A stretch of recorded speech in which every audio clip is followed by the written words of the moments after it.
बिस्मिल्लाहिर्रहमानिर्रहीम। प्यारे बच्चों, कैनटेब पब्लिशर की तरफ से आपको खुश आमदीद। प्यारे बच्चों, क्लास 4 की उर्दू के लिए जो किताबें आपके पास होनी चाहिए उनमें सबसे पहले आपके पास उर्दू की किताब होनी चाहिए, मश्क को हल करने के लिए रिसोर्स पैक, और छुट्टियों के काम के लिए और मज़ीद फ़ायदा हासिल करने के लिए समर पैक भी आपके पास होना चाहिए। आपको उर्दू की किताब में खुश आमदीद। आज हमारा सबक नंबर 4 का पहला हिस्सा है, जिसमें हम अपने सबक कंप्यूटर की कहानी अपनी ज़बानी में मौजूद क़वाइद के बारे में पढ़ेंगे। सबक के आगाज़ से पहले एक नज़र डालते हैं आज के हासिलात ताल्लुम यानी SLO पर। आज हमारा SLO है जमा को वाहिद में तब्दील कर सके, और ये बहुत आसान है और बहुत मज़े का काम है। तो और चलते हैं अपने सबक का आगाज़ करते हैं। वाहिद और जमा। वाहिद किसे कहते हैं और जमा किसे कहते हैं, आप पिछली क्लासों में ये पढ़ चुके हैं, लेकिन आज हम एक मरतबा फिर इसको मिलकर पढ़ते हैं और अपने जहन में उसको ताज़ा करते हैं। फिर आगे चलकर जब आपको घर का काम दिया जाएगा वहाँ पर हम अपने SLO को हल करेंगे। सबसे पहले हम देखते हैं कि वाहिद किसे कहते हैं। वाहिद एक अकेली चीज़ को वाहिद कहते हैं, यानी जहाँ पर सिर्फ एक चीज़ को बताया जाए और अकेली चीज़ के बारे में जो इस्म इस्तेमाल हो उसको कहते हैं वाहिद। जैसे मिसाल के तौर पर लड़का, किताब। अब लड़का ये एक अकेले लड़के को बताता है। इसी तरह लड़की, ये सिर्फ एक लड़की को, अकेली लड़की को बताने के लिए ये लफ्ज़ इस्तेमाल होता है। लिहाजा हम ये कह सकते हैं कि लड़का, किताब और लड़की ये क्या है, वाहिद। उसके बाद दूसरा लफ्ज़ है जमा। जमा किसे कहते हैं, एक से ज्यादा चीजों को जमा कहते हैं, यानी जहां पर एक से ज्यादा चीजें जमा हो जाएं। मसलन 2 किताबें हों तो उसको अब किताब नहीं कहेंगे, बल्कि उसको हम कहेंगे कुतुब या किताबें। इसी तरह जहां पर 2 या 2 से ज्यादा लड़के, 2 या 2 से ज्यादा लड़कियां, या कोई भी चीज 2 हो या 2 से ज्यादा हो, उसके लिए हम कहते हैं ये जमा है।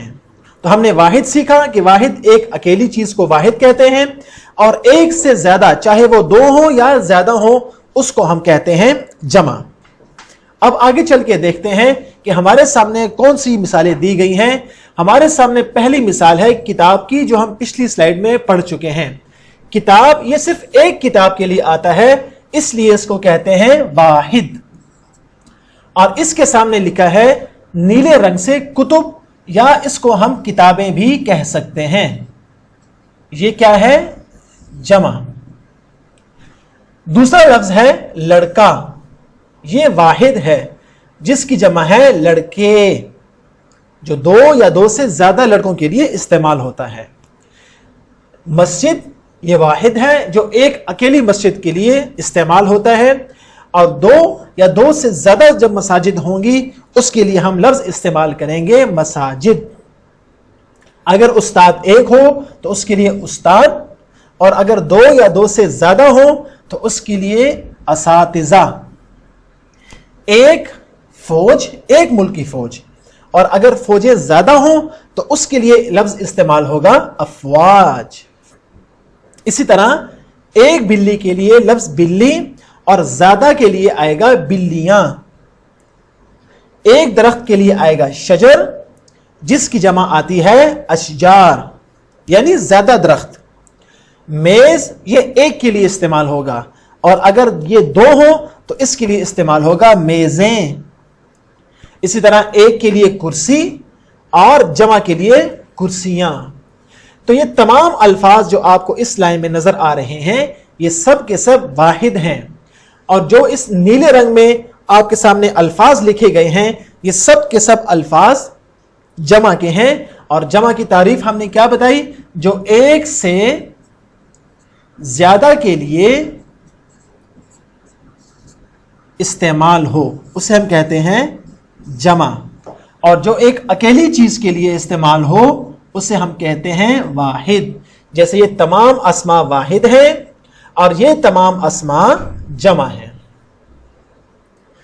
تو بچوں، جب آپ کو واحد کی بھی سمجھ آ گئی اور آپ نے جمع کو بھی سیکھ لیا، تو اب ہم چلتے ہیں اپنی کتاب سے ورک بک کی جانب اور دیکھتے ہیں کہ ورک بک میں آپ کو کیا سوال دیا گیا ہے. اور یہ سوال آپ کے لیے خوشی کی بات یہ ہے کہ یہ سوال ہم مل کر حل کریں گے اور ہم آپ کی مدد بھی کریں گے اس سوال کو حل کرنے میں، اور اس کے بعد آپ کو گھر کا کام دیں گے جو آپ بڑی خوشی سے اور بڑے مزے سے اپنے گھر میں بیٹھ کر اس کو حل کریں گے. تو ورک بک میں سوال نمبر 4 کیا ہے؟ در ذیل واحد کے جمع تحریر کریں. آپ کے سامنے یہ الفاظ لکھے گئے ہیں کالے رنگ سے، سیاہ رنگ سے. پہلا لفظ ہے جبین، اور جبین کسے کہتے ہیں؟ ماتھے کو، جسے انگلش میں کہتے ہیں فور ہیڈ. دوسرا لفظ ہے افق، اور یہ کسے کہتے ہیں؟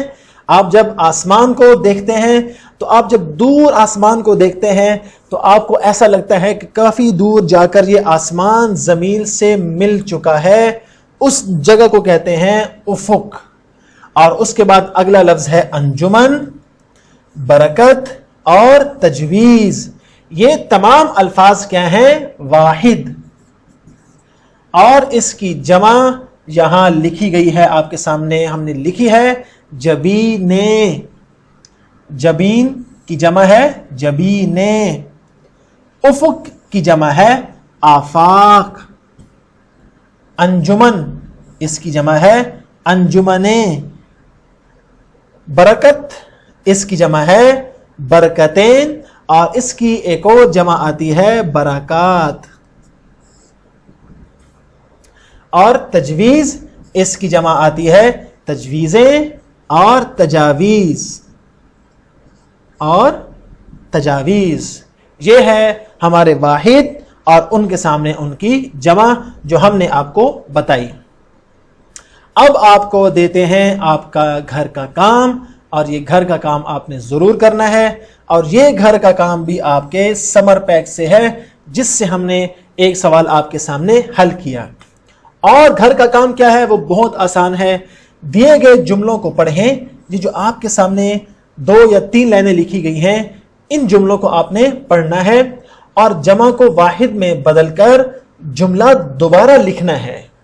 اب کتنا اچھا کام ہے، آپ نے یہ جملے پڑھنے ہیں الگ الگ. ایک جملہ یہ ہے، اگلا جملہ یہاں تک، پھر اگلا جملہ. آپ نے ان جملوں کو پڑھنا ہے اور اس میں جو جو لفظ واحد ہے، جو جو لفظ جمع ہے، اس کو واحد میں تبدیل کر کے یہی جملہ دوبارہ ان سطور میں آپ نے لکھ لینا ہے. اور دوسرا گھر کا کام جو کہ بہت ضروری ہے آپ کے لیے، اور یہ گھر کا کام کل آپ کو سبق میں کام آئے گا. آپ کی کتاب میں سے یہ سبق لیا گیا ہے اور اس لائنوں میں آپ نے تلاش کرنا ہے کیا؟ واحد اور جمع.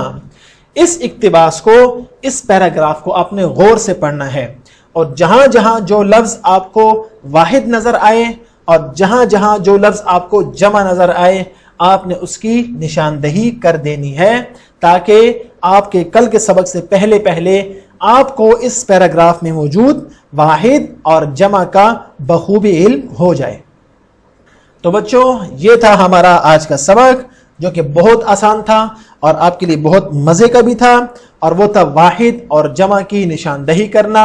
اور ہم نے آپ کو گھر کا کام آپ کے ورک بک سے بھی دیا، آپ کے سمر پیک سے بھی دیا اور آپ کے کتاب سے بھی دیا. آپ نے یہ گھر کا کام ضرور کرنا ہے. انشاءاللہ اگلے سبق میں پھر ملاقات ہوگی. اللہ حافظ.